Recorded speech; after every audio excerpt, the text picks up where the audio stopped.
بسم اللہ الرحمن الرحیم۔ طلحہ بن عبید اللہ رضی اللہ تعالی عنہ نے کہا، ایک اعرابی پریشان حال، بال بکھرے ہوئے، رسول اللہ صلی اللہ علیہ وآلہ وسلم کی خدمت میں حاضر ہوا۔ اس نے پوچھا، یا رسول اللہ صلی اللہ علیہ وآلہ وسلم، بتائیے مجھ پر اللہ تعالیٰ نے کتنی نمازیں فرض کی ہیں؟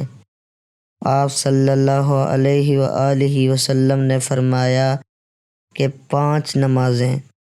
یہ اور بات ہے کہ تم اپنی طرف سے نفل پڑھ لو۔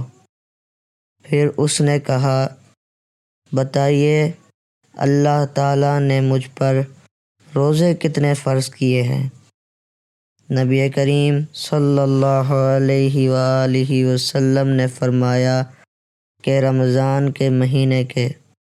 یہ اور بات ہے کہ تم خود اپنے طور پر کچھ نفلی روزے اور بھی رکھ لو۔ پھر اس نے پوچھا، اور بتائیے زکوٰۃ کس طرح مجھ پر اللہ تعالیٰ نے فرض کی ہے؟ آپ صلی اللہ علیہ وآلہ وسلم نے اسے شرع اسلام کی باتیں بتا دیں۔